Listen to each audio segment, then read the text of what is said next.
Hey man, what's going on? Thank the good Lord. How are you? I just saw your new song. I don't know how good it is. The Long Rock Going Home, the video, and the roof. Oh, no kidding. Yeah, it's cool. Cool Thanks. video. Yeah, man, it's a little poppier than usual, but you know.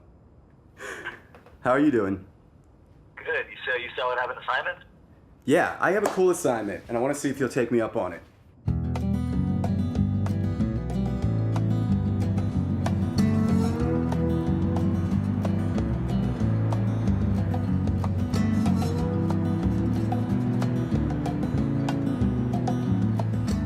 Holler's not dramatic. Daddy took his boy up to the mountain.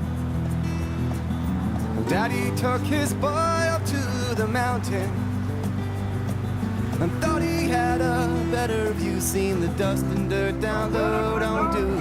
Daddy took his boy up to the mountain. Daddy took his boy up to the mountain.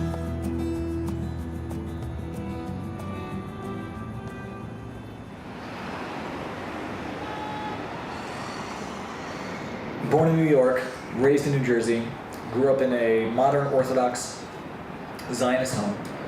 I had learned about the fact that there was like a commandment to live in the land of Israel, but it hadn't said it immediately that that was still like a thing that I could do, like right away. It was still like, all right, there's a commandment. It's kind of up in the air. So in 2005 in the summer, I moved here. So you want to go like do some location-y stuff first? Yeah, let's see the settlement and let's see what's around the perimeter of it and stuff like that. Get a sense of where it is. So there's a really good bakery. Oh man, it's super hazy. Park over here. Like it's definitely not one of those places where like the hardcores are, where it's like, you know, no Arab entrance, things like that. Yeah. So Beit Shemesh is kind of blocked by the mountains. And past that you see Rishon. You can see Tel Aviv on like a very clear day. This way is Ramallah, Jerusalem. I'm trying to think, what can we see actually right now? Let's come this way. So yeah, you can actually see some of the tall buildings behind the wires. You can actually even see the Calatrava Bridge. Beit Lechem is over here. What settlement's this over here? This little guy is Tamar. Okay, that's an extension of it. Right, so that's about to become like a ginormous neighborhood with like 500 units or some crazy thing like that. This is one of the things that was just offered to be built in the last. Yeah, the Mechrazim were last year and this year. I was just looking into it because I was considering. What are Mechrazim? A tender, I think, is the actual. It's like an auction for the land. Okay. So that land is state land owned by the land authority. Tell me about the Rami Levy. So Rami Levi's awesome. Because for one stater, Rami Levi's like Yemot HaMashiach. You go in there, Arabs working there, Jews working there, Arabs buying there, Jews buying there, everybody's all happy-go-lucky, no eva, no bad stuff. It's just awesome. Until they get home to their homes and, you know, different... I guess, yeah, but... different services. Right. But that's because everybody's still pushing the two-state things. The two-state thing is like, you're here, I'm here, we're enemies, don't touch each other.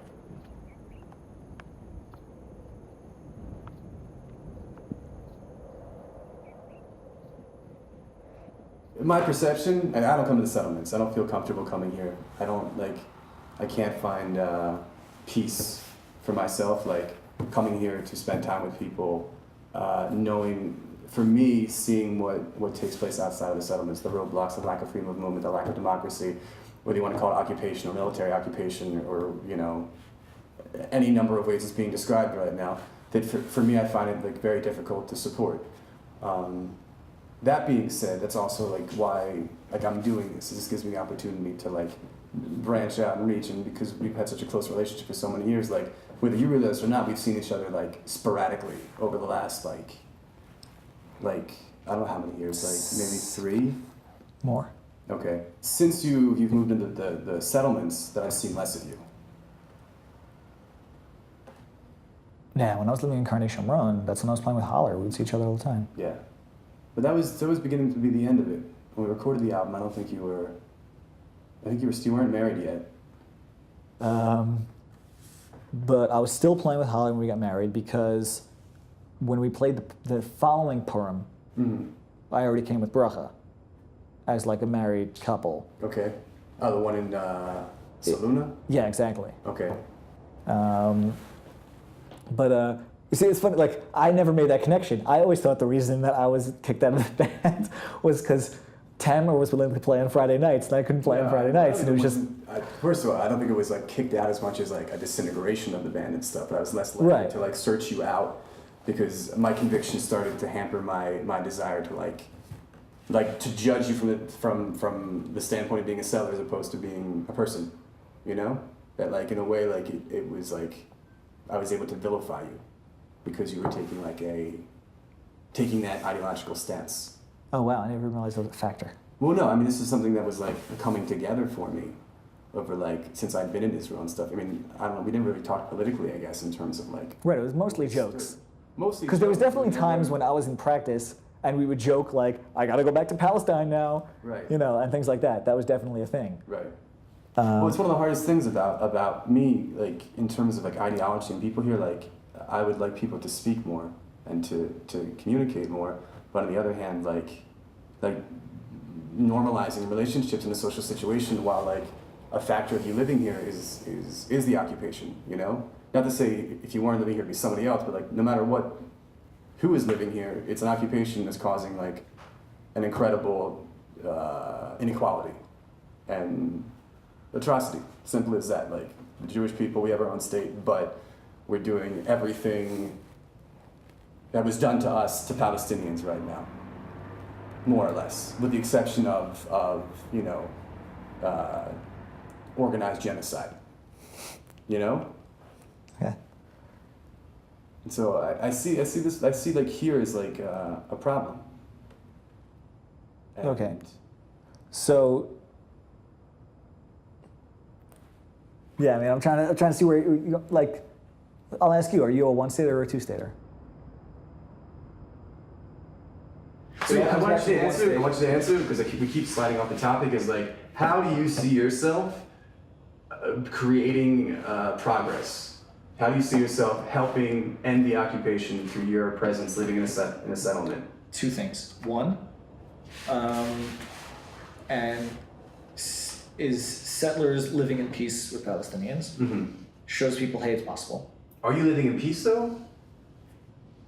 Yes. Or is it because, I mean, it's again, it's have people chosen to live in peace, or are they forced to live in peace? Like, I'm not saying like I want to see a Palestinian uprising to like to show that there is a violent population, but like I think as long as there's like a no, I think a juxtaposition of Palestinians' rights versus settlers' rights, there's a deep-seated problem in that. No, you're not I'll put living it like in this. peace. I'll put it like this.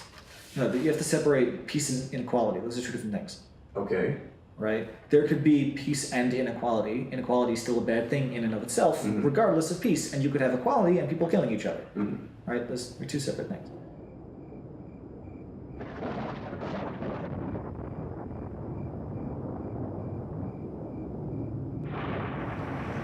But you said before, like, and I appreciated the idea. You said that, like, you know, you're here, and you could begin that, but it's not beginning here. It's because the situation, the human rights situation, like the ideological situation here, is so fucked up that it enables people to talk here. And it's frustrating because yeah, ideally I'd be like, great, you're people, talk to each other, but like when someone speaks to you, man, they're just not equal. They're not. It's. You're saying it's not a real conversation. It's not a real dialogue. Yeah. I mean, I hear that. I remember this one time I was talking, when I was in the army, I was talking to an Arab at a checkpoint. And it's hard. It's hard to accept that, you know? I was talking to an Arab at a checkpoint. I mean, I spoke to lots of them about different stuff. And I remember afterwards telling somebody, it might have been Jason, I don't remember who, about this conversation. I was like, yeah, and he was saying this, that, and the other thing. And I was like, that's not a real conversation. I'm like, what do you mean? He's like, you had a gun and a bulletproof vest. And I was like, yeah, it's... Right, so I'm saying that's, it's unfortunate because I'd like the ability to have the conversation. And that's, again, it goes back to the point, while this system is set up, it prevents us from coming together. it's set up for to be different, to be polar opposites. You know, in my heart of hearts, I'd be like, let's get the settlers together in the same room with the Palestinians. Let's get everyone down. Let's get down to this and break down the walls, everything, and like welcome them into our homes and stop this bullshit. I mean, there's so much more that has to take place in order to make that happen. But like honestly, that's what I would like to do. But I don't know how to do that. I don't know how to make that happen. Like again, like what I set up before is like the paradigm it's here is like here, hunky dory, great. Over the fence over there, not.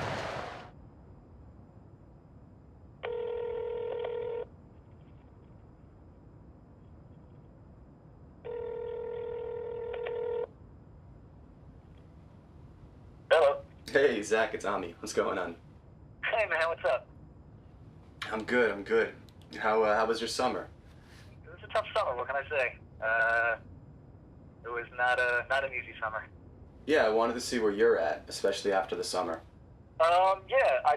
I mean, there hasn't been a kind of significant change. Really, it's been more of a challenge. You know, I consider myself optimistic. I'd like to believe that some sort of peaceful coexistence can come into fruition and turn into some sort of one-state solution in the future. And the summer the way it was makes it really hard to imagine a situation like that because things just seem to be getting worse and worse.